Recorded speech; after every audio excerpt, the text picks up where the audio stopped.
ప్రస్తుత కాలంలో చాలామంది క్యాన్సర్తో బాధపడుతున్న పరిస్థితి మనం ప్రతిరోజు చూస్తున్నాము. ముఖ్యంగా ఫీమేల్స్ సర్వైకల్ క్యాన్సర్తో ఇబ్బంది పడుతున్న పరిస్థితి మనం రోజు వార్తల్లో చూస్తున్నాం.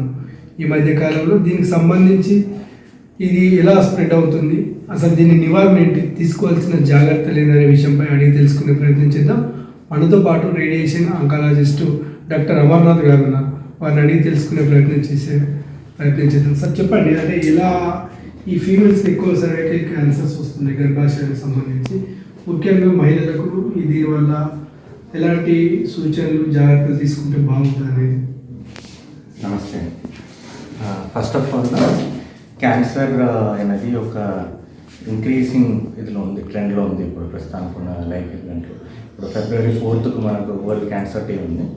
సో దాంట్లో కూడా థీమ్ ఏంటంటే క్లోజ్ ద కేర్ గ్యాప్ అన్నట్టు, అందరికీ అన్నీ అందుబాటులో రావాలనేది ఒక థీమ్గా పెట్టుకొని ముందుకు వెళ్తున్నారు. ఇప్పుడు మీరు అడిగిన ప్రశ్నలు ఏంటంటే, ఇప్పుడు మహిళలకు వచ్చే సర్వైకల్ క్యాన్సర్, గర్భాశయ మూతి క్యాన్సర్ అంటారు. దాంట్లో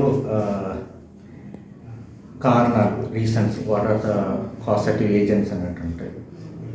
సో యూజువల్గా అదొక వైరల్ ఇన్ఫెక్షన్ వల్ల చేంజ్ అవుతుంది, HPV అసోసియేటెడ్ ఇన్ఫెక్షన్ వల్ల రావచ్చు. And general habitual multiple sexual partners, age, old age, ఇలాంటి కారణాలు ఎక్కువగా ఉంటుంది. సో దానికి ఎలా మనం గుర్తులు పెట్టుకోవచ్చు అన్నట్టు how this females can find out. Bleeding PV అదేంటంటే నెల అయిపోయిన తర్వాత, ఇప్పుడు యూజువల్గా మెనపోజ్ అన్నట్టు వస్తుంది ఫీమేల్స్కు 40-45 years తర్వాత బ్లీడింగ్ పీవీ తర్వాత కూడా నెలకు బ్లీడింగ్ వస్తుంది, అన్కంట్రోల్డ్ బ్లీడింగ్, ఎక్కువగా బ్లీడింగ్ అవుతుంది. ఇలాంటిదో లేకపోతే తెల్లబట్ట, ఎర్రబట్ట అంటారు, అదే కడుపు నొప్పి, ఇదంతా ఒకేసారి వస్తుందంటే వెంటనే వాళ్ళు పోయి చెకింగ్ చేయించుకోవాలి. సో యూజువల్గా vaginal cancer, endometrial cancer, cervical cancer, దీనివల్ల ఇలాంటి సిమ్టమ్స్, సైన్స్ ఉంటుంది. దీంట్లో ఇండియాలో సర్వైకల్ క్యాన్సర్ ఎక్కువ ఉంటుంది, ఎండోమెట్రియల్, వజైనల్ కింద సర్వైకల్ క్యాన్సర్ రేట్స్ ఎక్కువ ఉంది. సో దీనికి ఒక ముందు జాగ్రత్త అన్నట్టు వ్యాక్సినేషన్, ఇది WHO ఇప్పుడు శాంక్షన్ చేశారు, అప్రూవల్కి వచ్చింది. 2 రకాలున్న వ్యాక్సినేషన్ ఉంది. ఆ వ్యాక్సినేషన్ కూడా human papilloma virus, HPV virus అనే ఆ వైరస్ను టార్గెట్ చేయడానికి ఉన్న వ్యాక్సినేషన్స్. అది యూజువల్గా 16, 18, 6 and 11 HPV నంబర్స్, అది ట్రేట్స్ అంటారు, వేరియంట్స్ అంటారు. ఆ వేరియంట్స్ వల్లనే సర్వైకల్ క్యాన్సర్ వస్తుంది. సో అది రాకుండా, ఈ క్యాన్సర్ రాకుండా ఉండడానికి ఈ వైరస్ను మనం ఫస్టే అడ్డం పెడితే క్యాన్సర్ రాదు అన్నట్టు ఒక ఇది. సో HPV 6 and 11 2 వ్యాక్సిన్స్ ఉంది, గార్డాసిల్ అండ్ సెర్వారిక్స్ అన్నట్టు వ్యాక్సినేషన్స్. ఇది young girls 9 to 15 years old, pre marriage or inter కోర్సుకు ముందు ఉన్న వాళ్ళు, అడాలసెంట్ గర్ల్స్, వీళ్ళు తీసుకోవచ్చు. మెయిల్స్ కూడా చెప్తారు అది, ఎందుకంటే మెయిల్స్కి దాంతో అసోసియేటెడ్ జెనిటల్ వార్డ్స్ అంత రావచ్చు. సో అది కూడా కట్ చేయొచ్చు. ఇక్కడ క్యాన్సర్కు సంబంధించిన చూసుకుంటే 16, 18, 6 and 11 variants, they cause cancer. So what we do is that we stop that virus using vaccination in younger age group, adolescent females. So దీనివల్ల there is a protective agent against future developing అంటే cancer, but it doesn't give a 100% guarantee, but still it helps in some way. Okay, so ఏంటంటే ఇప్పుడు అది ఇచ్చాం కాబట్టి ఖచ్చితంగా నాకు రాదు అన్నట్టు కాదు, బట్ రాకుండా ఉండడానికి కొంచెం సహాయంగా ఉంటుంది. అది ఎక్కువ అంటే ఏ వయసు నుంచి ఏ వయసు వరకు వచ్చే అవకాశం కనిపిస్తుంది? ఇప్పుడు వచ్చే క్యాన్సర్ వరకు వచ్చేది ఉందంటే యూజువల్గా బైమోడల్ అంటారు సర్వైకల్ క్యాన్సర్.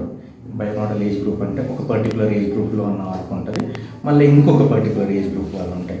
కొంతమందికి ఎర్లీ ఏజ్ గ్రూప్లో మనం చూసుకుంటాం, 30 to 40 ఆ ఏజ్ గ్రూప్లో యంగర్ ఫీమేల్స్ అన్నట్టు.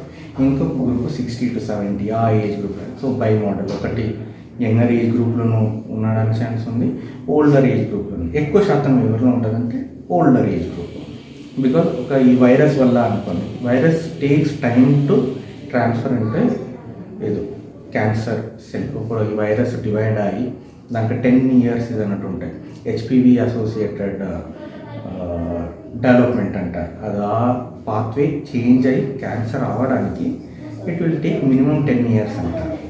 సో హెచ్పివి ఇన్ఫెక్షన్ ఉన్న వాళ్ళకు రావడానికి ఉన్న chances it is very less, 10%, but still there is a chance, but it takes more than 10 years to develop. So usually older age పీపుల్లో ఉంటుంది. యంగర్ ఏజ్ పీపుల్ ఉందంటే that will be some kind of aggressive నేచర్లో ఉన్న cancer. So it is by model kind of. వీటికి ఎలాంటి treatment ఉంటుంది, తీసుకోవాల్సిన జాగ్రత్తలు? సో ట్రీట్మెంట్ పోయే ముందు మనం ఇదెలా how you evaluate, how you find out అనేది ఫస్ట్ చూడాలి. ట్రీట్మెంట్ పోయే ముందు ఇప్పుడు పేషెంట్ వచ్చారు, బ్లీడింగ్ పీవీ అంటుంది, యంగర్ ఏజ్ గ్రూప్ కానీ ఓల్డర్ ఏజ్ గ్రూప్ కానీ, అది నార్మల్గా వచ్చేది కాకుండా అబ్నార్మల్గా ఎక్కువ వస్తుంది, నొప్పి వస్తుంది, వైట్ డిశ్చార్జ్, ఫౌల్ స్మెల్తో తెల్లబట్ట ఇదంతా అవుతుంది అన్నట్టు ఉంటే దాంట్లో మనం యూజువల్గా ఎగ్జామినేషన్ చేస్తాం. సో యూజువల్గా కనపడేది ఏముంటుందంటే గర్భాశయ మూతి దగ్గర గడ్డను, లేకపోతే ఒక కంతి అంటారు, కంతి గడ్డ, లేకపోతే ఆ ఏరియాలో ఒక అల్సర్ లెక్క ఇలా ఉంటుంటారు. సో ఫస్ట్ మనం ఏం చేస్తామంటే దాంట్లో నుంచి ఒక బయాప్సీ అంటారు. బయాప్సీ అంటే ఒక చిన్న పీస్, ఒక పీస్ తీసి అది టెస్ట్కి పంపించి we confirm it is cancer or not. ఎందుకంటే ఆ గడ్డ ఉన్నది లేకపోతే అల్సర్ ఎప్పుడూ అది క్యాన్సర్ అవ్వాలనే అవసరం ఏం లేదు. అది క్యాన్సర్కి ముందున్న వేరే వెరైటీ కావచ్చు, దానికి ముందున్న వేరే వెరైటీ కావచ్చు, సాదా ఒక గ్రోత్ కూడా కావచ్చు. సో క్యాన్సర్ ఉందని కన్ఫర్మ్ చేసిన తర్వాత next step will be staging of that cancer. ఇది ఏ స్టేజ్లో ఉంది. సో దానికి కావాల్సినది ఇన్వెస్టిగేషన్స్ అంటారు. సో యూజువల్గా ఇన్వెస్టిగేషన్స్ ఏమైనా ఉంటాయంటే గైడ్లైన్స్ ప్రకారం ultrasound abdomen and pelvis, chest x ray, blood investigations ఉంటాయి. ఇంకా కొంచెం క్లారిటీగా బెటర్గా హయ్యర్ అండ్ దీంట్లో చేయాలంటే ఎంఆర్ఐ. ఇప్పుడు ప్రస్తుతానికి ఫిగో స్టేజ్ ఇన్ 2018-2019లో ఎంఆర్ఐ స్కానింగ్ ఇన్వాల్వ్ చేశారు. ఇంతకుముందు వరకు ఇండియన్ కమ్యూనిటీలో ఎక్స్రే అండ్ అల్ట్రాసౌండ్ మాత్రం యూజ్ చేస్తున్నాయి. నౌ ఇంటర్నేషనల్ స్టాండర్డ్స్ మనం ఫాలో అవుతున్నాం కాబట్టి ఎంఆర్ఐ, పెట్ సిటీ ఇలాంటి స్కాన్స్ మనం చేసుకోవచ్చు. స్కాన్ వల్ల మనకి ఏ స్టేజ్లో ఉందన్నట్టు తెలుస్తుంది. స్టేజ్ 1 to 4 అన్నట్టు ఉంటుంది ఆ స్టేజ్. తర్వాత ట్రీట్మెంట్కు whether she will support or not, ఆ ట్రీట్మెంట్ సపోర్ట్ చేస్తారా లేదా అని చెక్ చేసుకోవడానికి blood investigations, kidney function, liver function ఇలాంటిదంతా ఒక సెట్ ఆఫ్ ఇన్వెస్టిగేషన్స్ ఉంటాయి. ఇదంతా అయిన తర్వాతనే ఈ ఫైనలైజ్ ద డయాగ్నోసిస్, ఈ పేషెంట్కి ఈ క్యాన్సర్ ఉంది, ఈ స్టేజ్లో ఉంది, ఏం ట్రీట్మెంట్ చేయడానికి పోతున్నాం. సో యూజువల్గా ఎర్లీ స్టేజ్ 1, 1B2 అలాంటి లెస్ దాన్ 4 సెంటీమీటర్లు ఒక చిన్నగా ఉన్న క్యాన్సర్ అయితే మనకు సర్జరీ ఆపరేషన్ చేసుకోవచ్చు. ఆపరేషన్ చేసి గర్భాశయ మూతిను అన్నీ మనం తీసేసి అది టెస్ట్కి పంపేసి మళ్ళీ ఇంకేమైనా ట్రీట్మెంట్ అవసరం ఉందా లేదా అంటే చెక్ చేసుకోవచ్చు. కొంచెం పెరిగిన ట్యూమర్ 1B2 లేకపోతే 4 సెంటీమీటర్ పైన ఉన్నదైతే సర్జరీ కుదరదు. ఆ స్టేజ్లో రేడియేషన్, కీమో, బ్రాకీథెరపీ అన్నట్టు ట్రై మోడాలిటీ ట్రీట్మెంట్ ఉంటుంది. 8 వీక్స్ ట్రీట్మెంట్ షెడ్యూల్స్ ఉంటుంది. ఆ ట్రీట్మెంట్ చేస్తాం. ఇది most of the cervical cancer most of the స్టేజెస్లో రేడియేషన్, కీమో, బ్రాకీథెరపీ ఉంటుంది ట్రీట్మెంట్ షెడ్యూల్. లాస్ట్ స్టేజ్ అనేది స్టేజ్ 4 ఉంటుంది. స్టేజ్ 4 అన్నప్పుడు అది 4B అంటారు, బాడీని అంతా స్ప్రెడ్ అయింది అన్నట్టు. ఆ స్టేజ్లో మనం ఏం చేస్తామంటే ప్యాలియేటివ్ ఇంటెంట్ ఉంటుంది. ఆ ఏరియాలో మనం నయం చేయడానికి, క్యూర్ చేయడానికి ఉన్న ఛాన్సెస్ బాగా తక్కువ ఉన్నప్పుడు we try to make the patient survive more అన్నట్టు ఒక కాన్సెప్ట్ పెట్టుకుంటాం.